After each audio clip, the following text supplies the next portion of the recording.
Uh, Hello students, I hope all of you doing well.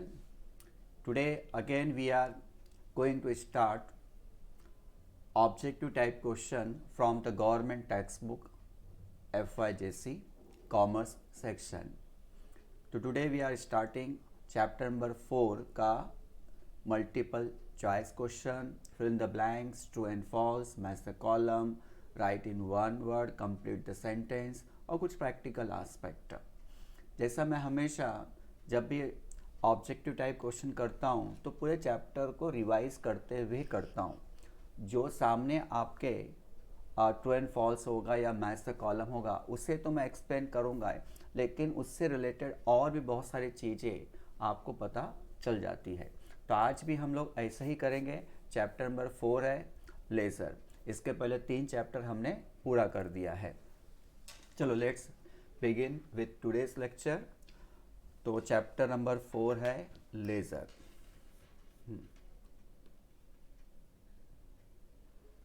बराबर, laser. जैसे कि हमको पता है कि लेज़र जब हम लोग बोलते हैं तो ledger is prepare after the journal. Business में क्या होता है कि from the transaction we pass the journal entry and after the journal entry we prepare the ledger account. हाँ, अगर और आगे जाएंगे तो आफ्टर द लेज़र वी प्रिपेयर द ट्रायल बैलेंस. तो इसे हम लोग बोलते हैं हाउ ट्रांजैक्शन ट्रैवल्स. तो सोर्स ऑफ डॉक्यूमेंट्स जिसको बोलते हैं purchase bill, sales bill, any amount paid and for that we receive the receipt या for the payment we make the vouchers. ये सब क्या है? सपोर्टेड डॉक्यूमेंट्स है. बिजनेस में कोई भी ट्रांजैक्शन की आपको एंट्री करनी है तो उस ट्रांजैक्शन का हमारे पास प्रूफ होना चाहिए, डॉक्यूमेंट्स होना चाहिए, प्रॉपर सोर्स होना चाहिए. जैसे अगर मैंने कंप्यूटर परचेस किया है तो मैंने परचेस ऑफ कंप्यूटर की जर्नल एंट्री तो पास कर दी, लेकिन किसी ने पूछा सर ये कंप्यूटर आपने परचेस किया, आपके पास क्या प्रूफ है, एविडेंस क्या है? तो हम बता सकते हैं कि सर हमारे पास ये बिल है, परचेस बिल है. उसी तरह से अगर आपने किसी को पेमेंट किया है, जैसे पेट्रोल पंप पे आपने पेट्रोल भराया होगा तो पेट्रोल पंप वाला आपको क्या देगा? बिल देगा, आपको रिसिप्ट देगा. उसके थ्रू आप एंट्री पास कर सकते हो ट्रैवलिंग एक्सपेंसेस का. प्रिंटिंग स्टेशनरी वाला आपको क्या करता है? कैश मेमो देता है, कैश बिल देता है, उसके थ्रू आप एंट्री पास कर सकते हैं. इसका मतलब हर एक ट्रांजैक्शन के अगेंस्ट में आपके पास प्रॉपर डॉक्यूमेंट्स होना चाहिए, जिसको बोलते हैं प्रूफ या एविडेंस. तो उस सोर्स ऑफ डॉक्यूमेंट्स हम क्या करते हैं? जर्नल एंट्री पास करते हैं. That is in double entry book keeping system के हिसाब से, जहाँ पे personal account, real account, nominal account का रूल अप्लाई करते हैं. फिर जर्नल एंट्री का जब हम देखते हैं एस्पेक्ट होता है डेबिट एस्पेक्ट और क्रेडिट एस्पेक्ट. जैसे एग्जांपल के लिए मैंने जर्नल एंट्री पास किया है cash received from mister Mohan, तो cash account debit to mister Mohan account.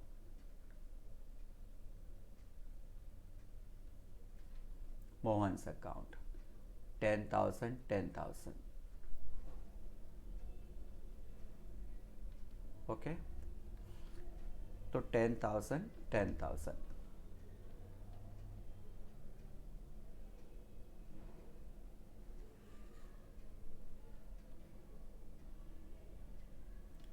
ये आपकी जर्नल एंट्री आपने पास की. ऐसे कई बार हमको कैश मिलेंगे, कैश रिसीव्ड होगा, और कई बार हम कैश का पेमेंट करेंगे. तो कैश रिसीव्ड, कैश पेड. अगर मुझे स्पेशली कैश से रिलेटेड कोई ट्रांजैक्शन है, मतलब कैश रिलेटेड जितने भी ट्रांजैक्शन है उससे देखना है कि कितना कैश रिसीव किया और कितना कैश पेड किया है, एक स्पेशल इंफॉर्मेशन चाहिए रिलेटेड टू ओनली कैश. तो हम क्या करते हैं? लेज़र अकाउंट बनाते हैं. Means from the journal we make the ledger. तो जब हम लोग लेज़र की बात करते हैं तो लेज़र क्या हो गया आपका? individual record. This is called as a individual record.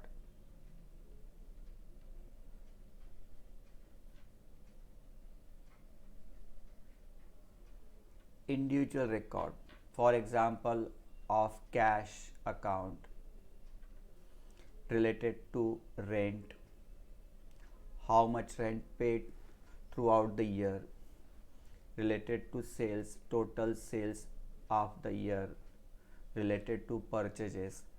So many ledger account we prepare. तो लेज़र अकाउंट क्या हो गया हमारे पास, एक स्पेशल रिकॉर्ड हो गया, स्पेसिफिक रिकॉर्ड हो गया, जिसको बोलते हैं इंडिविजुअल रिकॉर्ड. तो अगर हम लेज़र अकाउंट को एक्सप्लेन करें तो ledger account means to maintain the individual record. For example बता दिया cash, rent, sales account, purchase account. तो इससे क्या होगा कि जर्नल एंट्री तो आप देखते हो कि एक के बाद एक कितनी सारी जर्नल एंट्री आप पास किए, जहाँ पे कैश भी है, रेंट भी है, सेल्स भी है, परचेस भी है. लेकिन अगर किसी ने बोल दिया, पूछ लिया कि सर आप बता सकते हो कि कैश बैलेंस कितना है, आप बता सकते हो कि आपके पास सेल्स ड्यूरिंग द ईयर कितना हुआ है, तो जर्नल के थ्रू आप नहीं बता सकते. उसके लिए आपको एक सेपरेट अकाउंट बनाना पड़ेगा, ओनली आप कैश का, ओनली आप सेल्स का, ओनली आप परचेजेस का. तो इसी को बोलते हैं हम लेज़र अकाउंट. तो जर्नल के बाद हम क्या बनाते हैं, लेज़र अकाउंट. अब लेज़र अकाउंट का अगर हम प्रेजेंटेशन या फॉर्मेट देखें तो किस तरह से होता है.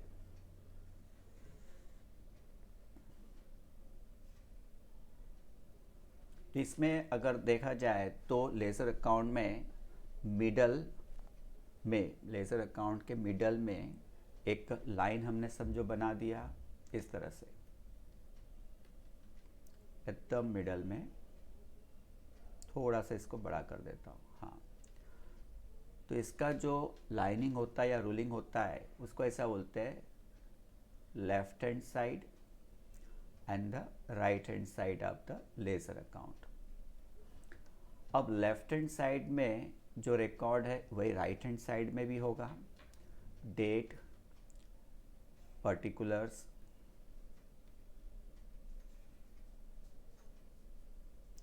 JF and the amount. Same on the right hand side, we will make date, particulars, JF, amount.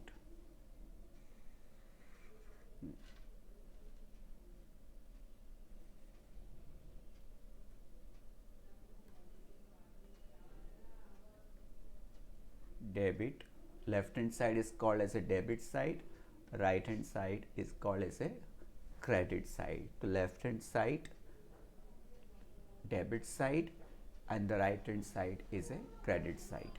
Okay, so date,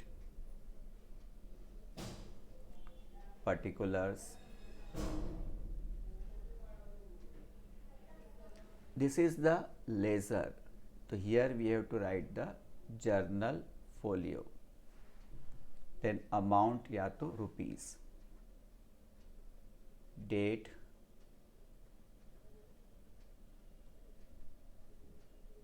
particulars, JF, rupees या amount. तो in the ledger we write the journal folio number, कि ये जो हमने entry pass किया है, posting की है फ्रॉम जर्नल से लेज़र, जर्नल में किस पेज पे है. समझो पेज नंबर 10 से हम यहाँ पे उठा के लेके आ रहे हैं, तो यहाँ पर 10 नंबर लिख लेते हैं. और ये समझो पेज नंबर 25, तो जर्नल में जब लेज़र फोलियो लिखते हैं तो वहाँ पे 25 नंबर लिख लेते हैं. तो इस तरह से होता है. ठीक है.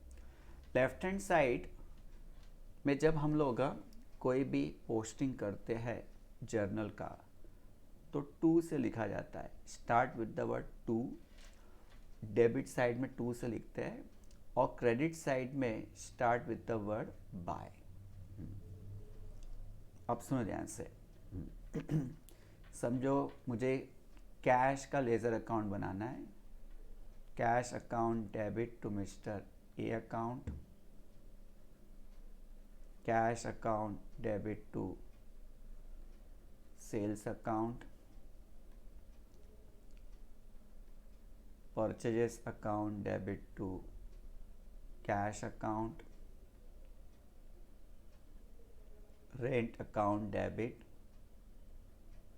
Salary account debit to cash account, और एक ले लेते हैं हम लोग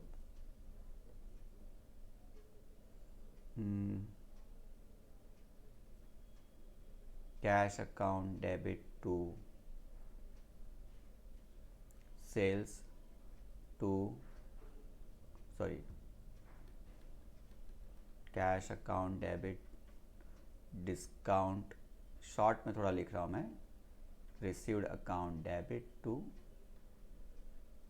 sales account.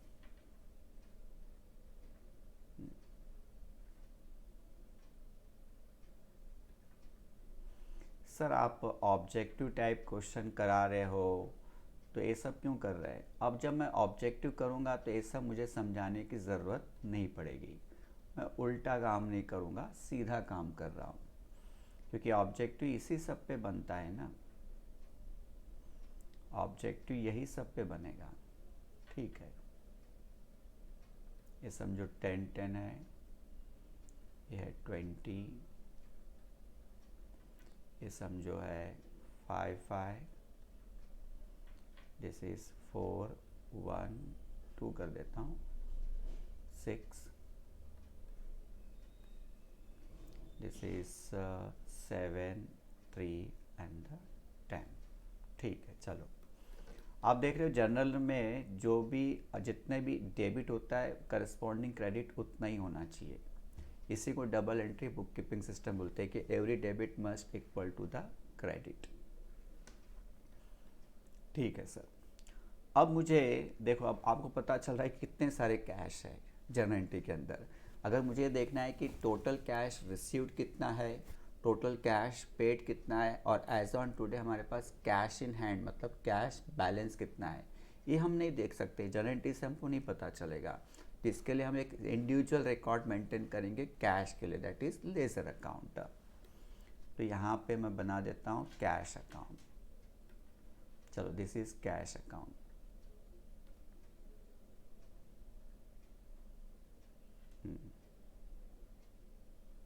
This is cash account, very good sir.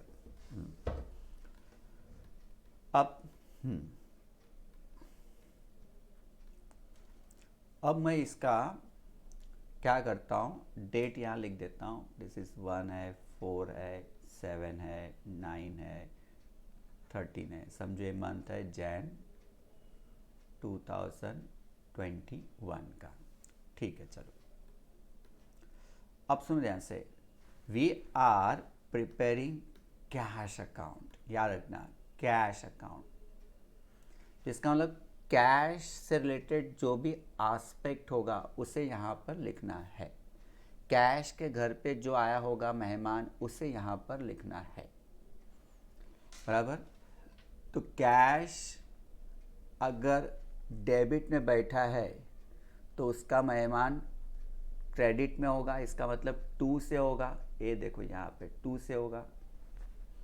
अगर कैश क्रेडिट में होगा तो उसके जो मेहमान होंगे वो डेबिट में होंगे, दैट इज बाय, ये देखो यहाँ पर होगा इस तरह से। तो कैश डेबिट में है तो देखो डेबिट में, कैश क्रेडिट में है तो ये क्रेडिट साइड लिखेंगे। तो ये थोड़ा फंडा याद रखो, धीरे धीरे सीखेंगे समझ में आ जाएगा। हाँ सर, देखते हैं, तो देखो ध्यान से। सबसे पहला cash account debit to a account credit. हाँ सर, तो वेयर इज द कैश, ध्यान देना sir, cash is on the debit side, we are making cash ledger. तो कैश डेबिट में है तो कैश के डेबिट साइड जाएंगे, क्या लिखेंगे, टू मिस्टर ए। तो right here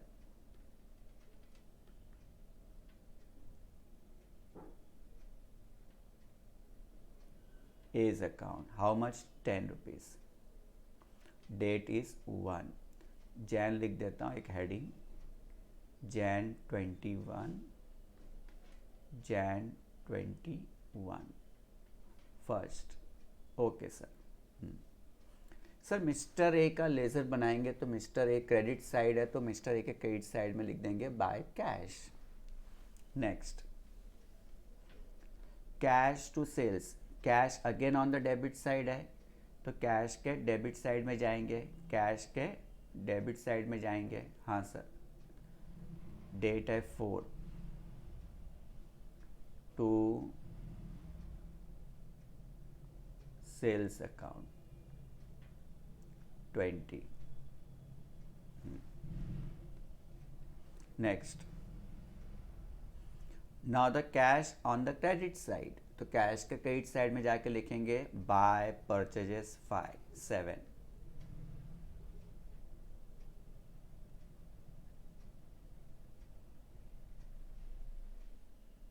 ₹7. Okay. Next, rent sales to cash. Again cash on the credit side तो कैश का क्रेडिट साइड में जाएंगे बाय रेंट बाय सैलरी. दोनों. हाँ सर, 2 मेहमान आए हैं, 4 और 2. डेट है 9 बाय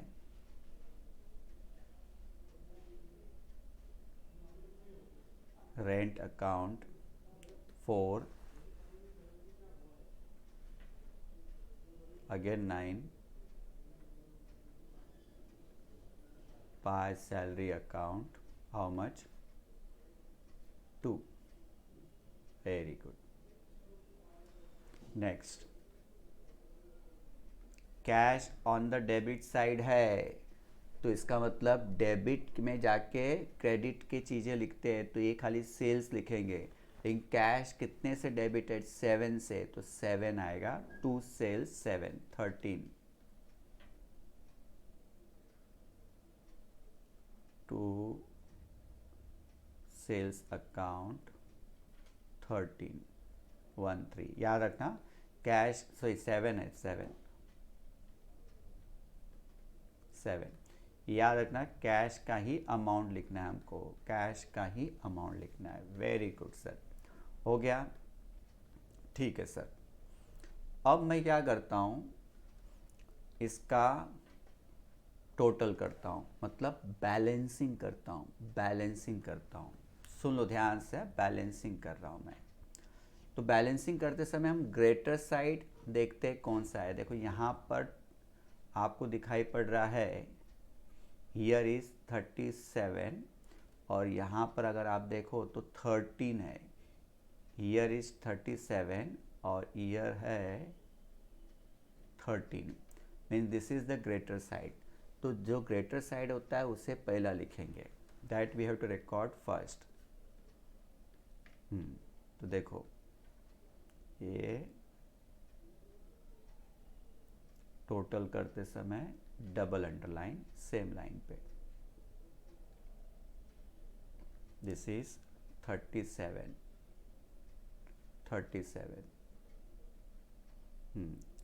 अब जो लेसर साइड था यहाँ पे था, कितना था? 13 था.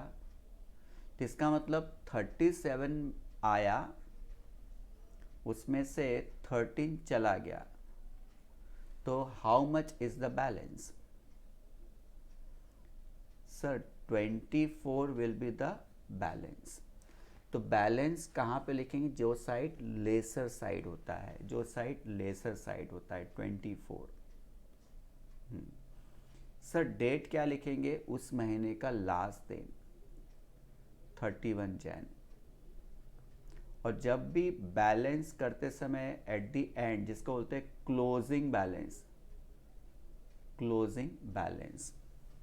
इसे बोलते हैं क्लोजिंग बैलेंस.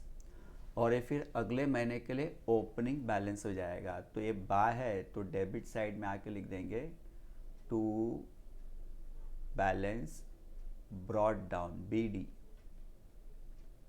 ठीक से लिख देता हूँ, ब्रॉट डाउन 24. डेट क्या हो जाएगा 1 Feb 2021, इस तरह से। इसका मतलब क्रेडिट क्या रिप्रेजेंट करता है, क्लोजिंग बैलेंस, और ब्रॉड डाउन CD, ये credit down represent the closing balance, और ब्रॉड डाउन इसको लिख देता हूँ क्रेडिट डाउन, क्रेडिट डाउन। वो तो क्रेडिट फॉरवर्ड भी बोलते हैं, और एक क्या है debit BD, brought down, sorry हाँ, brought down, brought down that is represent the opening balance, इस तरह से। ठीक है सर। सर और क्या सीखने मिल रहा है आपको इस लेजर अकाउंट से, हाँ वो भी बता देता हूँ मैं, और क्या सीखने मिल रहा है यहाँ पे।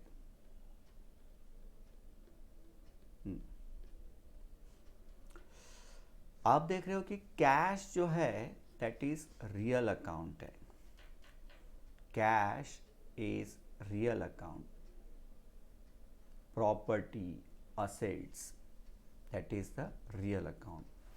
रियल अकाउंट जो होता है वो हमेशा डेबिट बैलेंस दिखाता है।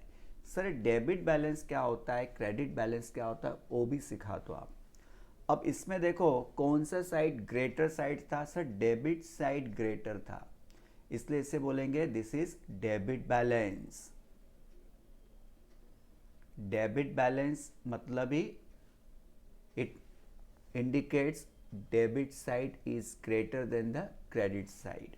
तो डेबिट बैलेंस जब भी कोई बोलेगा तो इसका मतलब डेबिट साइड ग्रेटर साइड है, और अगर समझो कोई क्रेडिट बैलेंस बोलता है तो इसका मतलब हो गया कि क्रेडिट साइड बड़ा है। तो अगर आप देखो तो रियल अकाउंट जैसा प्रॉपर्टी हो गया, मशीन, फर्नीचर, कैश, ये जो रियल अकाउंट जो होता है उसे हमेशा डेबिट बैलेंस दिखाना चाहिए, क्योंकि मशीन कम्स इन होगा, मशीन कम्स इन होगा तो डेबिट साइड ही लिखना पड़ेगा। तो real account always shows the debit balance, क्योंकि मशीन अगर आपके पास 5 है तो 5 मशीन बेच पाओगे, उससे ज़्यादा नहीं। तो डेबिट दिख रहा है, या तो फिर बाद में अगर बेचोगे तो ज़ीरो बैलेंस होगा। नेगेटिव मशीन नहीं बोल सकते, नेगेटिव कैश नहीं बोल सकते, इससे रियल अकाउंट हमेशा डेबिट बैलेंस ही शो करेगा, रियल अकाउंट। तो ये दिमाग में डाल दो, real account always will show the debit balance. इसमें कभी भी क्रेडिट साइड बड़ा नहीं होगा, डेबिट साइड ही बड़ा होगा। Here always debit side more than the credit side ही होगा। तो रियल अकाउंट का याद रखो। अब रह जाता है नॉमिनल अकाउंट। हाँ सर, नॉमिनल अकाउंट। अब नॉमिनल अकाउंट का रूल दिमाग में लेके आओ, debit the expense and losses.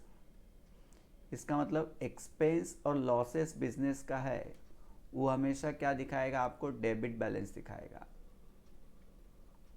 मतलब उसमें हमेशा डेबिट ही बड़ा होगा। एक्सपेंस हो रहा है तो rent account debit to cash, फिर उसके बाद में सन्ड्री एक्सपेंस टू कैश, तो एक्सपेंस हमेशा डेबिट में ही आता है। और वहीं पे इनकम या गेन है वो हमेशा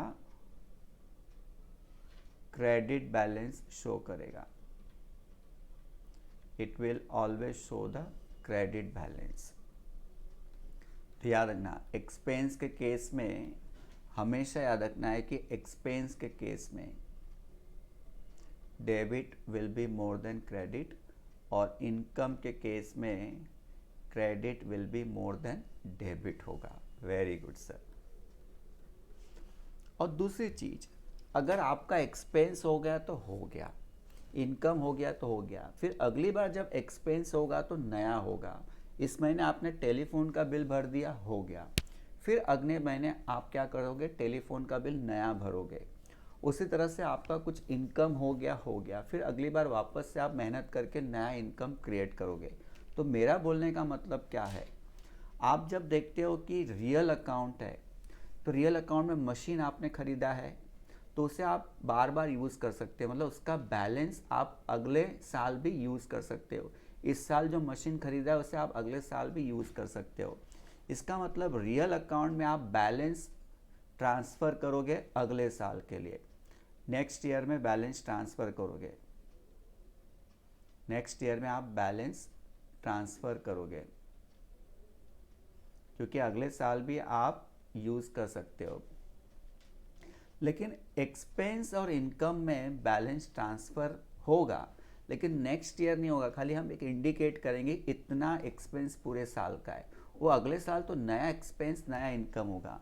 इसलिए जब भी नॉमिनल अकाउंट का लेजर अकाउंट बनाते हैं और उसका टोटल मारते हैं, तो उसका बैलेंस जो होता है वो नेक्स्ट ईयर ट्रांसफ़र नहीं होता है, उसका बैलेंस सीधा बोलते हैं कि हम प्रॉफिट एंड लॉस अकाउंट में भेज के ख़त्म कर रहे हैं कि इतना इनकम है, इतना एक्सपेंस है, इतना प्रॉफिट है, इतना लॉस है।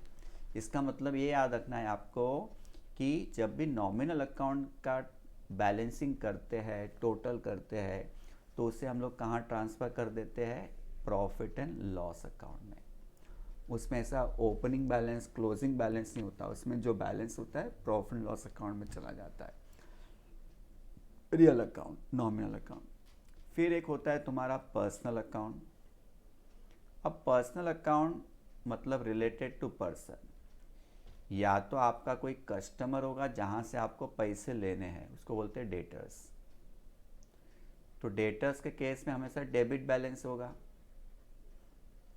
क्योंकि पैसे हमको लेने हैं। और वही समझो क्रेडिटर्स है, पैसे देने हमको, तो क्या हो जाएगा, वो क्रेडिट बैलेंस। इसको अगर लॉजिकली आपको देखना है तो मैं जनरेटिव बताऊंगा तो अपने आप तुमको समझ में आ जाएगा। जैसे कि सेल किया मैंने मिस्टर महेश को, तो महेश टू सेल्स, बराबर। तो अभी महेश अकाउंट कहाँ पे है, डेबिट साइड में। तो अगर मैं महेश का अकाउंट बनाऊंगा तो क्या लिखूंगा, टू सेल्स, समझो 50 रुपये है। फिर अगर मैं सेल करूंगा तो महेश टू सेल्स होगा 20 रुपीज़। अगर इसको टोटल करता हूँ तो 70, तो बैलेंस यहाँ पे आ गया, तो by balance credit down 70 rupees. इसका मतलब डेटर्स जो है मेरा कस्टमर हमेशा डेबिट बैलेंस ही शो करेगा। क्रेडिटर्स के केस में कैसा होगा, purchase to mister X, purchase to mister X, तो मिस्टर एक्स को पैसे देने हैं क्रेडिट साइड में, इसलिए वो हमेशा क्रेडिट बैलेंस होगा, तो याद रखो। और इसमें भी पैसे लेने देने सालों साल महीनों महीने चलता है, तो इसमें भी बैलेंस हम बताएंगे, क्रेडिट बैलेंस डेबिट बैलेंस को अगले साल ट्रांसफ़र करेंगे, नॉमिनल अकाउंट में नहीं करते हैं। ठीक है, तो मुझे लगता है कि मैंने बहुत सारा डिटेल में पूरा चैप्टर भी रिवाइज कर दिया। अब MCQ या ट्रू एंड फॉल्स में से कॉलम आपको बहुत अच्छे से आने लग जाएगा। तो let's we start with that. तो first, right the word term phrase which can substitutes each of the statement. इसका हमको एक वर्ड बताना है। First, principal book of account, उसको बोलते हैं लेजर। एक हेड है, प्रिंसिपल है, हेड है, तो ledger. Transferring journal entry to the appropriate in the ledger, journal से लेजर, उसको हम लोग क्या बोलते हैं, posting. Transferring the entry from journal to the ledger, journal से लेजर में जब भेजते हैं उसको बोलते हैं posting. Page number of ledger to which an entry is posted, तो उसको बोलते हैं लेजर फोलियो।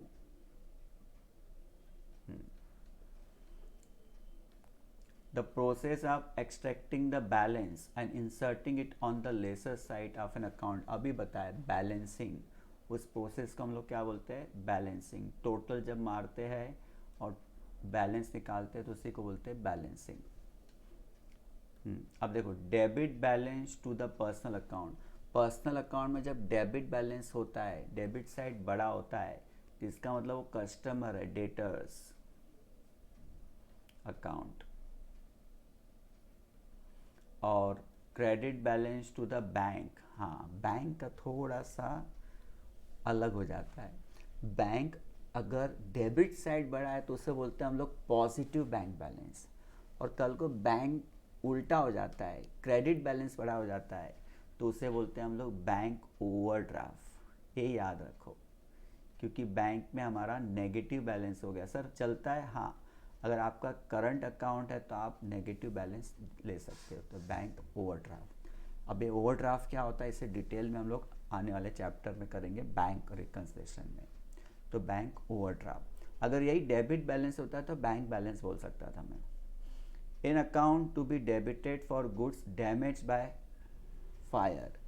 अब गुड्स लॉस बाय फायर की एंट्री पास करोगे तो क्या होगा, loss by fire account debit to stock account. तो डेबिटेड मतलब लॉस बाय फायर। जो कितना फटाफट हो रहा है। A trial balance in which only net balance of all the ledger accounts are transfer. देखो लेजर अकाउंट के बाद after the ledger account journal ledger हम लोग बनाते हैं ट्रायल बैलेंस। सर क्यों बनाया जाता है ट्रायल बैलेंस, ये देखने के लिए कि जो हमने जर्नल एंट्री पास किया, उसकी पोस्टिंग की और बाद में बैलेंसिंग किया, तो जो बैलेंस आया, जैसा अभी 24 आया, इसे हम ट्रायल बैलेंस में लिखते जाएंगे। ऐसे सबके लिस्ट बनेंगे, कैश का, रेंट का, परचेस का, सेल्स का, ट्रैवलिंग एक्सपेंस का, हर एक का लिस्ट बनते जाएगा। वो लिस्ट बनने के बाद, मतलब उस लिस्ट को ही बोलते हैं list of the all the ledger balances is known as a trial balance. उसका टोटल मारते हैं, अगर वो टैली हो गया तो इसका मतलब सब कुछ बराबर है, एट द मोस्ट सब कुछ बराबर है। अब ट्रायल बैलेंस बनाने के लिए या तो आप क्या करो, जैसे भी कैश में डेबिट में 37 था और क्रेडिट में कितना था, 13 था, तो आप डेबिट में 37 लिखो और क्रेडिट में 13 लिखो। ऐसे भी ट्रायल बैलेंस बोलते हैं। इसको बोलते हैं ग्रॉस ट्रायल बैलेंस, डेबिट का टोटल और क्रेडिट का टोटल। लेकिन ये पॉपुलरली इसे मतलब ज़्यादा करके लोग इस तरह से बनाते नहीं है, वो हमेशा नेट बनाते हैं। 37 13 नहीं लिखेंगे, सीधा क्या लिखेंगे, डेबिट में 24 लिखेंगे। तो इसे बोलते हैं हम लोग नेट ट्रायल बैलेंस। तो trial balance in which only net balance of the ledger account are transferred, तो नेट ट्रायल बैलेंस इस तरह से। Next, select the appropriate alternatives. In case of credit transaction, one of the account must be a personal account, Mr. A, Mr. M. CD indicates credit down, मतलब एक closing balance. Dash column of the ledger is used for writing page number of journal. Journal का page number लिखने के लिए हम लोग क्या करते हैं, यहाँ पे लेज़र फोलियो लिखते हैं। सॉरी, कॉलम, एक मिनट उल्टा कर गया मैं। Column of ledger is use for writing page number of journal. Journal का page number journal folio. Debtor account always shows the debit balance. Debit balance मैंने बताया ना, क्योंकि डेटर्स हमेशा हम पर सेल कर रहे हैं तो उसका अमाउंट बढ़ते जा रहा है, तो उससे हमको पैसा लेने हैं, रिसीवेबल है, तो डेटर्स हमेशा डेबिट बैलेंस ही शो करेगा। Dash is the process of deriving the difference between the total of debit and credit side of the ledger account, balancing. Total of purchase book is transfer to is dash to the account, postage to the account. Purchase book बंद करके उसका balance कहाँ जाता है, purchase account में, posted. Real account always show the debit balance. Dash is prepare to test arithmetical accuracy, अभी बताया trial balance. Trial balance से हमारा कंफर्म हो जाता है कि करेक्ट है कि नहीं है। फिर है true and false with reason. Ledger is a book of original entry. Ledger journal के बाद बनता है, इसलिए इसको बोलते हैं सेकेंडरी एंट्री, तो फॉल्स है। Process of recording a transaction in the journal is called posting. Process of recording transaction from journal into the ledger, false. A cash withdrawal from business by the trader should be credited to drawings, नहीं, should be debited to drawings, ये भी false है। तो ledger is a prime entry. फिर दूसरा है process of recording transaction from ledge journal to the ledger is called posting. Cash withdrawal from business by the trader should be debited to drawings account. Balances of nominal account are credit forward to next year नहीं भाई, are transfer to profit and loss account. वही real account और personal account होता तो that is true हो जाता। When debit side of the account is greater than the credit side, the account shows a debit balance, true, debit side बड़ा है। Name of account written on the top of the each account is called head of the account, true। Cash account, rent account उसको बोलते हैं head, इस account का head। Agreement of trial balance always prove the accounting accuracy, false है। Trial balance tally हो गया तो accuracy मालूम पड़ता, लेकिन कुछ चीज़ें ऐसी है कि डबल एंट्री में छुप जाती है। आपको लिखना था राम, आपने लिख दिया सीता, तो राम का बैलेंस सीता में चला गया, वो भी डेबिट है, ये भी डेबिट है। तो ट्रायल बैलेंस टैली होता है, इसलिए always prove the accounting accuracy बोलना फॉल्स है। हाँ, ये बोल सकते हैं कि agreement of trial balance prove the accounting accuracy. Trial balance is based on the double entry principle that for every debit there is a equal amount of corresponding credit, true। Fill in the blanks। Dash balance on nominal account shows the expense and losses, debit balance, debit the expense and losses। Cash account always show the debit balance। Right hand side of account is called credit side, right hand side। Creditor shows the credit balance। Dash account are closed by transferring its balance to profit loss account, nominal account। अब देखो कितना फटाफट हो रहा है। BD means brought down।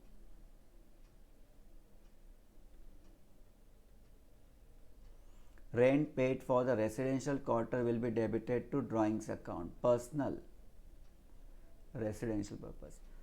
Sold goods of rupees 24,000 at 20% profit on cost। The purchase price of the goods is। Purchase जितने में किया था सेल उससे ज़्यादा में किया। अब ऐसा जब भी आता है तो परचेज आपने 100 में किया है ऐसा अज्यूम करो, प्रॉफिट कितना हो जाएगा 20%, हाँ सर, तो कितना हो जाएगा 120 सेलिंग प्राइस। अब सेलिंग प्राइस 24,000 है तो परचेस प्राइस कितना होगा, क्रॉस मल्टीप्लाई कर दो,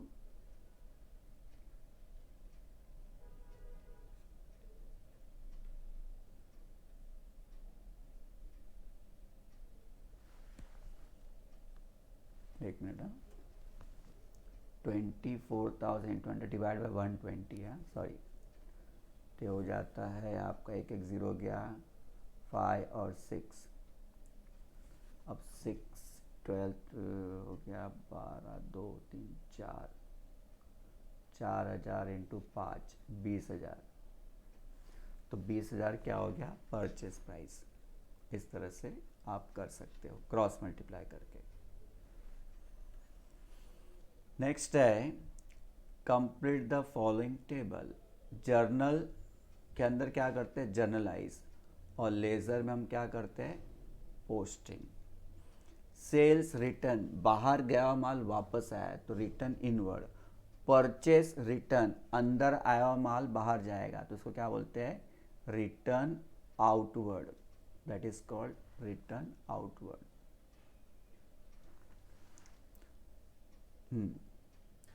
जर्नल के अंदर लेज़र फोलियो लिखते हैं और लेज़र के अंदर क्या लिखते हैं हम लोग journal folio. Assets always show the debit balance और liability always show the credit balance, credit balance. Land and building real account है, कमीशन रिसीव्ड क्या है आपका nominal account.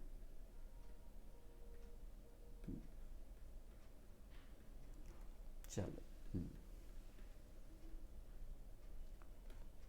Put 4 mark for the nature of balance for the following. तो अभी आपको real, personal, nominal का help होगा।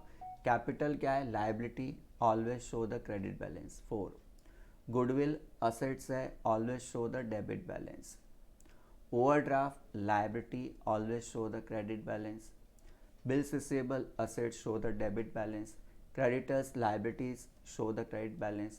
Drawings, that is opposite of the capital, debit. Advertisement expense, debit. Prepaid rent advance assets, debit balance. Outstanding salary liability, credit balance. Bad debts loss, debit balance.